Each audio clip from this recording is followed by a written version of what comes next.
Hello students. आज फिर से मैं आपके सामने आया हूँ बिजनेस स्टडीज़ 12th का जो है वो चैप्टर नंबर 6 लेकर, दैट इज़ स्टाफिंग।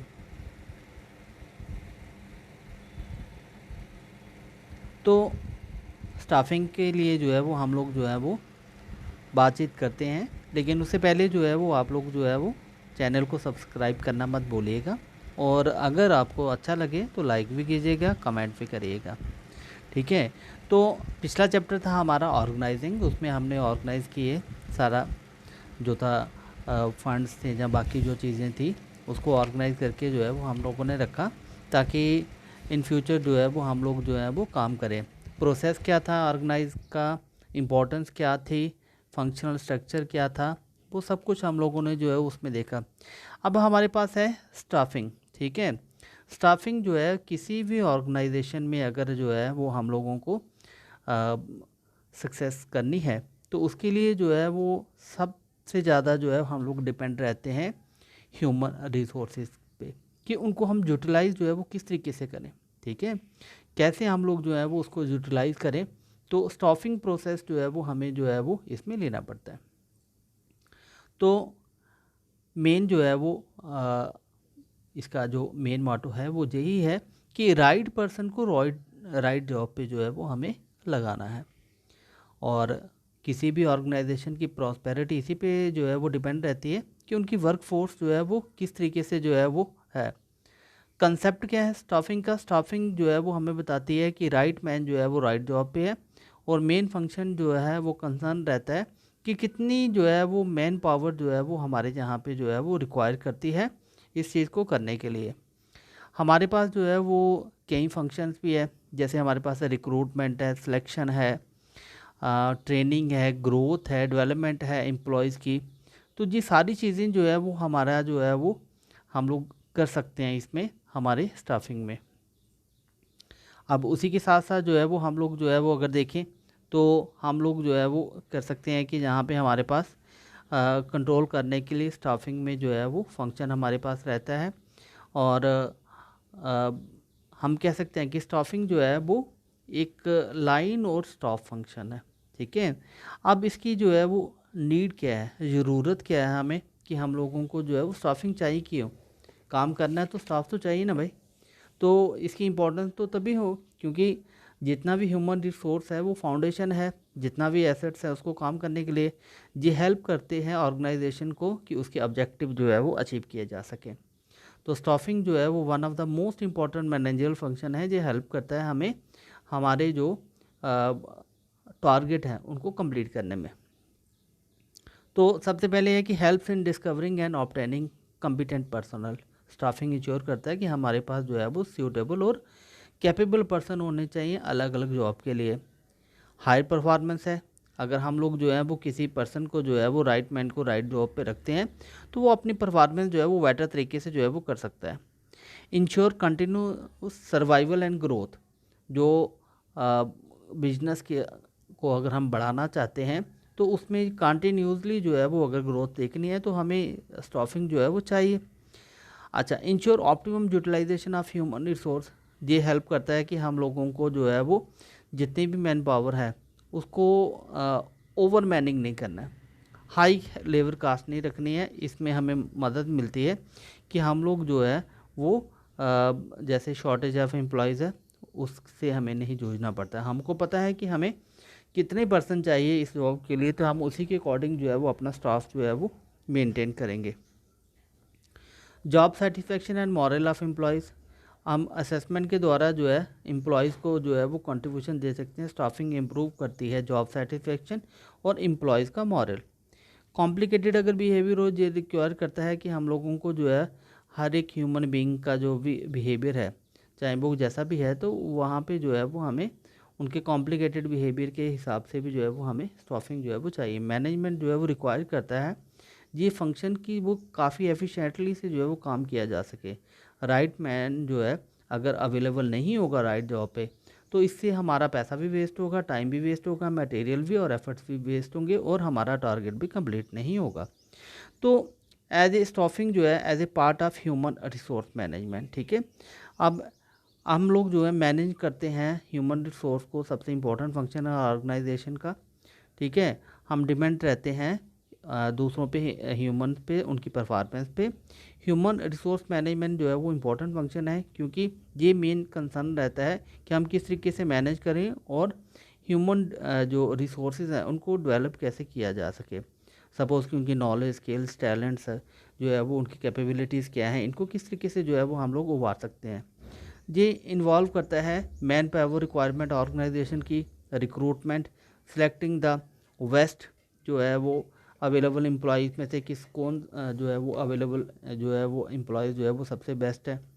तो ह्यूमन रिसोर्स मैनेजमेंट जो है वो इसकी एवोल्यूशन जो है वो क्या है कि एक सेपरेट और स्पेशलाइज फंक्शन है, जिससे कि मैनेजर को जो है वो ज़रूरत पड़ती है परफॉर्मेंस के लिए।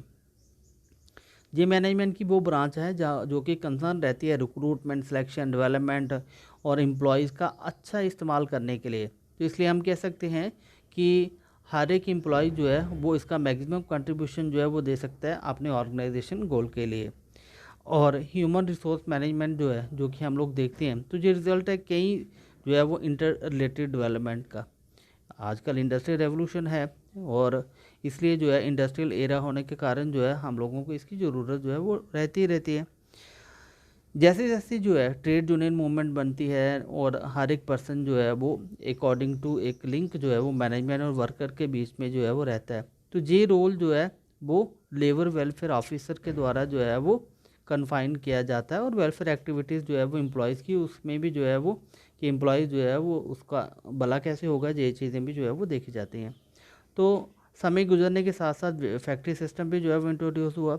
अब हमारा जो है वो HRM जो है वो कहाँ से इवॉल्व हुआ, तो क्या थाउजेंड्स ऑफ पर्सन जो है उस समय एम्प्लॉय थे, एक ही जो छत के नीचे काम करते थे, और एम्प्लॉइंग ज़्यादा से ज़्यादा लोगों को जो है ज़रूरत जो है उस समय थी।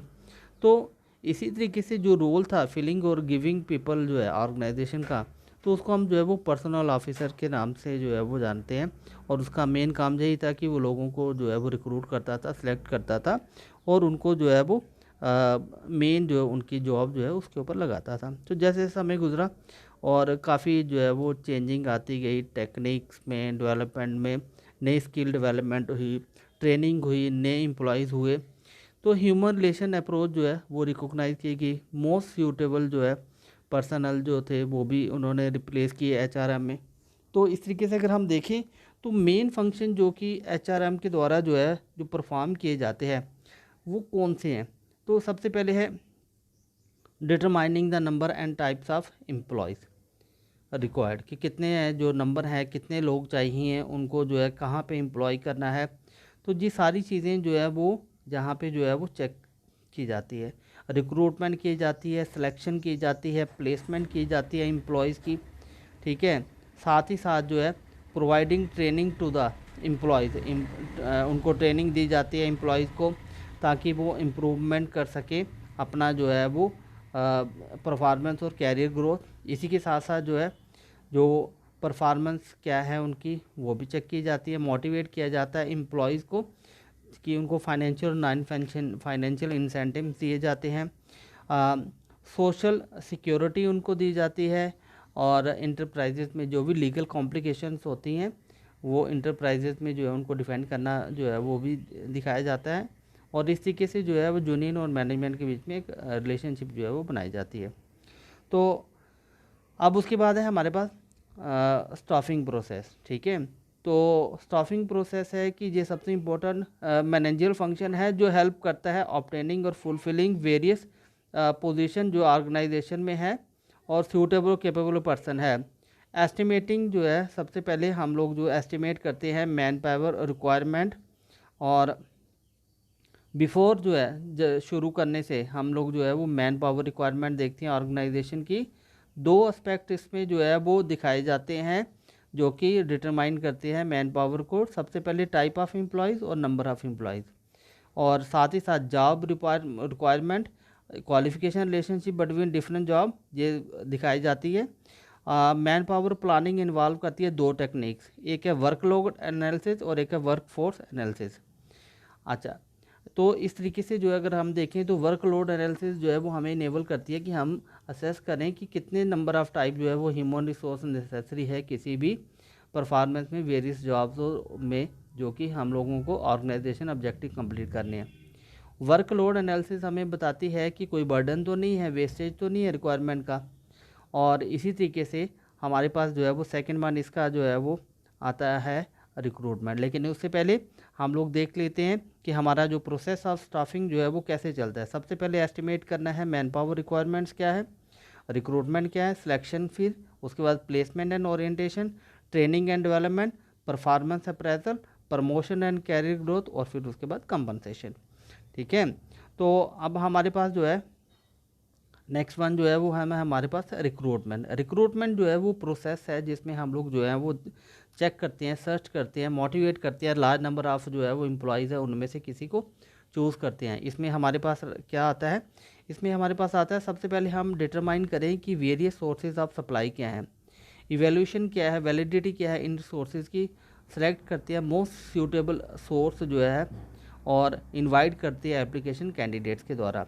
नेक्स्ट वन जो है वो है हमारे पास सिलेक्शन है। ठीक है, इस प्रोसेस के अंदर जो है वो हम जो एप्लीकेंट हैं उनमें से जो बेटर है उनको हम सेलेक्ट करते हैं उनके परफॉर्मेंस के हिसाब से। इसमें जो है वो कुछ स्टेप्स लिए जाते हैं, जैसे स्क्रीनिंग की जाती है, सिलेक्शन टेस्ट होता है, एम्प्लॉयमेंट इंटरव्यू है, रेफरेंस है, बैकग्राउंड चेक है, सिलेक्शन डिसीजन है, मेडिकल एग्जामिनेशन है, जॉब ऑफर है। उसके बाद है प्लेसमेंट एंड ओरिएंटेशन। अब प्लेसमेंट इन्वॉल्व करता है कि उनको राइट प्लेस जो है वो कौन सा दिया जाए, और जो एक्चुअल पोस्टिंग होती है कि एम्प्लॉय की जिनको कि हम लोग जो एक पर्टिकुलर जॉब में जो है वो रखते हैं। ओरिएंटेशन को जो है वो इंडक्शन भी कहा जाता है। इसका मतलब है इंट्रोड्यूस करना नए जो सिलेक्टेड एम्प्लॉय है उनको अलग अलग जो है वो जॉब पे, और प्रोडक्ट के नेचर के अकॉर्डिंग या जो भी कंपनी की पॉलिसीज़ है, रूल्स है, उनके अकॉर्डिंग जो है उनको वहाँ पे प्लेसमेंट करना है ताकि काम जो है वो स्मूथली चल सके। अब न्यू पर्सन अगर होगा तो उसके पास जो है अगर नॉलेज जो है वो नहीं होगी, तब उनको ट्रेनिंग के देने के लिए भी जो है एक सिस्टमेटिक जो है प्रोसीजर रखा जाता है ताकि उनकी जो स्किल जो है वो उभर कर आएँ और कंपनी को जो है वो फ़ायदा हो। तो ये हमारा जो है वो नेक्स्ट स्टेप होता है जिसमें हम ट्रेनिंग एंड डेवलपमेंट करते हैं एम्प्लॉयज़ की।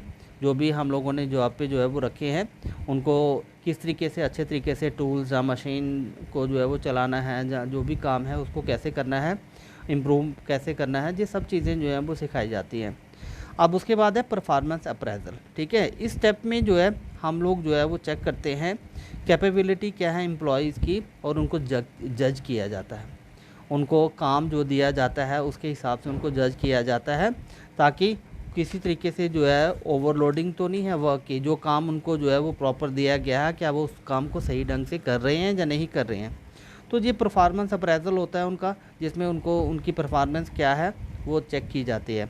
अब उसी परफॉर्मेंस अप्रेजल जो अप्रेजल है उसके दम पर जो है उनको प्रमोशन और कैरियर ग्रोथ भी दी जाती है। इसमें उनको बेटर सैलरी, स्टेटस, पोजीशन, मोर रिस्पॉन्सिबिलिटी दी जाती है, हायर पोजीशन दी जाती है, और कंपनसेशन भी है हमारा जो है वो नेक्स्ट प्रोसेस जो है। तो ऑर्गेनाइजेशन जो है वो अगर फेयर सैलरी और वेज स्ट्रक्चर रखता है तो उनको इंसेंटिव्स भी जो है वो दिए जाते हैं, उनको डिज़र्व अगर वो करते होंगे। इसका मतलब है कि जॉब जो भी उनको दी जाती है उनके रैंक के अकॉर्डिंग, तो उनको वो कंट्रीब्यूशन देना है अपना, और उस कंट्रीब्यूशन के हिसाब से अगर कभी भी जो है उनको इंसेंटिव जब कुछ दिया जाता है तो उनको उनके इस हिसाब से कंपनसेशन भी जो है वो किया जाता है। तो ये था हमारा जो है वो स्टाफिंग और उसका प्रोसेस क्या है। आप लोगों ने अच्छे तरीके से जो है वो समझा होगा, और अगर आपको पसंद आया है तो आप जो है वो चैनल को सब्सक्राइब करना मत भूलिएगा, और इस पर कमेंट भी कीजिए और लाइक भी कीजिए। ये तो था हमारा जो है वो फर्स्ट पार्ट था इसका। नेक्स्ट पार्ट जो है वो नेक्स्ट वीडियो में लेके आएंगे। थैंक यू अपना इतना टाइम देने के लिए। Okay, bye.